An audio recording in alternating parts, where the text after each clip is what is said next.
President Trump's 2018 agenda now starting to take shape. It's going to start with infrastructure. I want to bring in John Fund, National Review columnist. John, the big question, of course, is bipartisanship in the new year, and certainly infrastructure has to be a great way to test that. Yes, but there are different ways of building the infrastructure. What Trump wants to do is encourage public-private partnerships. He wants to get private sector money into building infrastructure. Democrats are a little more interested in shovel-ready jobs, trying to get money plowed into state and local projects with unionized workers and unionized wage scales.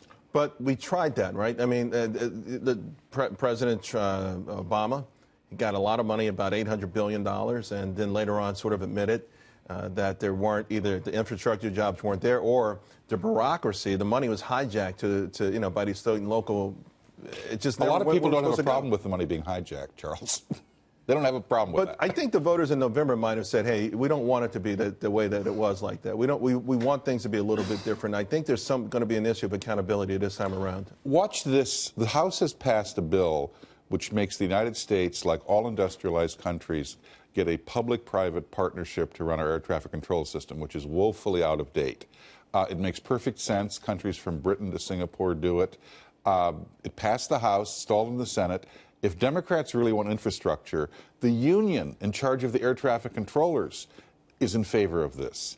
So that's really the first marker. Will the Democrats actually go along with all the other countries and actually have a modern air traffic control system? By the way, we've got Dan Henninger, Wall Street Journal deputy editor, editorial page editor here. Dan, I just wanted your thoughts on this. Bipartisanship, infrastructure, that's not a pipe dream, no pun intended. Well, right. I mean, there is, infrastructure, obvious, really, infrastructure needs out there. But the costs are going to be enormous. We're talking about $1 trillion. They just passed the tax bill. The difficulty in the tax bill was keeping it inside that $1.5 trillion. That's where the private comes in, though, right? That's where the private should come in. Inevitably, it has to come in. If the Democrats think they're going to do this only with public money, this is not going to happen next term. All right, John, I got another one for you. New Jersey Democrat Senator Cory Booker now circulating an online petition calling for Trump's resignation over sexual harassment allegations. What's your reaction to that one? I guess he's running for president along with everyone else. This is a way to appeal to the base. It's a headline. It's meaningless, as if Donald Trump pays attention to petitions. That much we can be sure of he doesn't. Tom Steyer in California is trying to do the same thing. He's got 3 million people signing a petition to impeach Trump. It's a feel-good political device, means nothing. What do you think, Adam? I think that he's correct. I think that Cory Booker is one of the rising stars for the Democrats because he doesn't have the, for lack of a better term, the taint of the older people like Nancy Pelosi and Chuck Schumer. So he's appealing to the younger But he hasn't accomplished much, though. I mean, Cory Booker, he's charismatic. And maybe that I don't know if the time is still around where he accomplished becoming a U.S. senator, and they're not in control. No, as a U.S. senator, he hasn't accomplished much, though. I don't even know what he's presented to the country. Dan and I remember Cory Booker when he ran for mayor of Newark. You remember he had some new ideas. He was a big supporter of school choice. He said, "I'm a different kind of Democrat."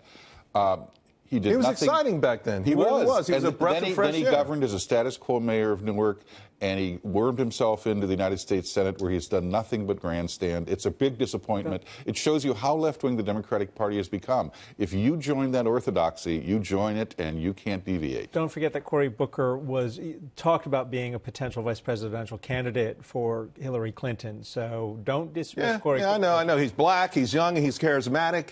And he's left-wing enough. And he's left-wing, but those kind of, that kind of thing backfired on the Democrats, I think. And I'm not sure it's going to work. And by the way, I don't think he lived up to the hype in Newark. I was happy that they were getting rid of that old school kind of political machine. Oh, it was corrupt. That really was corrupt. It did nothing for the people there. They suffered mightily. He had a good show on cable TV, Brick City. But other than that, Dan, I don't know what he accomplished, and I think this is belittling that he would go this route. This seemed to be beneath the Cory Booker I knew a couple of years ago. Yeah, I agree with that. I mean, it's kind of small potatoes at this point. The president's just passed a tax bill. The Democrats are trying to create an agenda, and he's raising an issue that was put in front of the American people, the entire country, during the campaign and during the election. All of this stuff was gone through. The American people knew about the videos, the audios, and they voted and they elected Donald Trump president. What is the point now of the Democrats trying to bring it up now other than to try to just simply drive down the president's approval rating? Well, John, I want to ask you now because you've got a big article in the Wall Street Journal. The headline reads, 2 presidencies in 1 year. You are the author of that. Tell us more about this. This is, of course, President Trump's first year in office. Yes, and of course it's Donald Trump, Charles, which means that one presidency wasn't going to be enough for him. He's produced 2 presidencies. And I call this the one presidency is Trump of Twitter, and the other is Trump of accomplishments. And Trump of Twitter is the one we're all very familiar with that sort of dominated the first 6 months, and I think is in large part responsible for the president's approval rating bumping around 40% or below for most of his first year. This was the presidency that produced mayhem in the White House. You had the battles between Bannon and Scaramucci and Primus, the bear-baiting press conferences of Sean Spicer. This simply couldn't go on, and it didn't. In July, the president appointed General John Kelly as his chief of staff, and General Kelly imposed discipline. The point of military discipline has one goal, and that is to achieve success. Things calmed down relatively in the last 6 months, and that's the period in which the Trump of accomplishments emerged. You've got an economy now that has consumer confidence at a 17-year high, unemployment at a 17-year low. It's as though we just jumped over the Obama presidency in terms of economic performance. Right. Going into next year, because to your point, there are even some, so-called never-Trumpers, for instance, who are starting to say, well, we were wrong about our assumptions, but their resentment or their pushback against the president, it still revolves around that Twitter Trump, the president Twitter that you talked about, and that hasn't completely gone away.